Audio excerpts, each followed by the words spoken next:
Business is the pursuit of making money through goods and services. Business ethics must consider the relationships between companies, customers, and employees. These entities all engage in commerce with one another.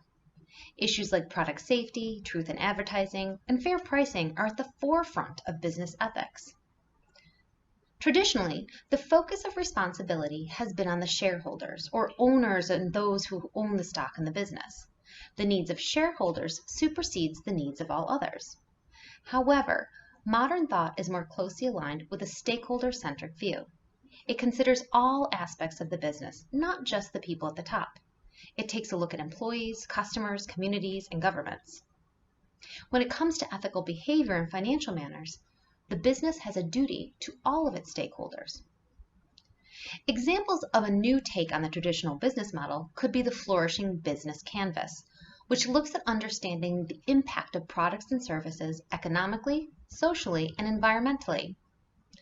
This approach builds an understanding of interconnections of an organization, its products and services, within its communities and larger within the world. The canvas explores conversations and context to enable stakeholders to collaborate around shared goals informed by values. Now, businesses are usually responsible for more than just ethics and finances. Leaders may be responsible for being communicative and transparent with their stakeholders. For example, during a business disaster like a major data breach, to what extent should leadership inform stakeholders?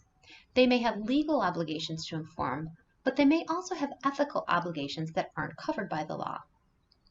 They may also be responsible for fostering a welcoming corporate culture. For example, providing employees with a channel for airing grievances or making suggestions, and assuring employees that such feedback will be taken seriously. Leaders may also be responsible for ensuring that individual stakeholders have a voice in affecting change. For example, gathering feedback and input from customers, employees, and other stakeholders as to what products or services to develop next. Businesses are also responsible for how they treat employees. How to distribute pay among workers is one such ethical issue. Is it ethical to pay a CEO orders of magnitude more than a blue-collar worker who engages in physical labor? There's also questions of how the business is responsible for providing meaningful work to its employees.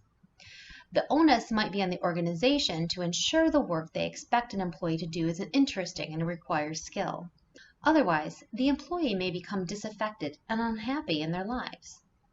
Another ethical concern is the treatment of employees during hiring and firing processes. What kind of questions can you ask during an interview? What criteria is fair to use making hiring determinations? For instance, you can't use protected classes like race or gender. There's also ethical dilemmas over a business being able to fire anyone at will or not. There's also a concern for a business's social responsibility. This is sometimes referred to as a corporate social responsibility, or CSR. CSR refers to helping a company be socially accountable to itself, stakeholders, and to the public.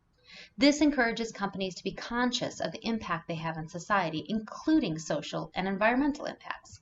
This goes along with considering corporations as moral agents. One of these questions people grapple with is, to what degree is a business responsible to benefit society?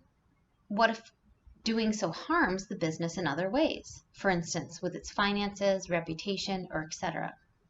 There's not necessarily a right answer to any of these questions, but nevertheless, businesses have ethical duties to both people and society at large.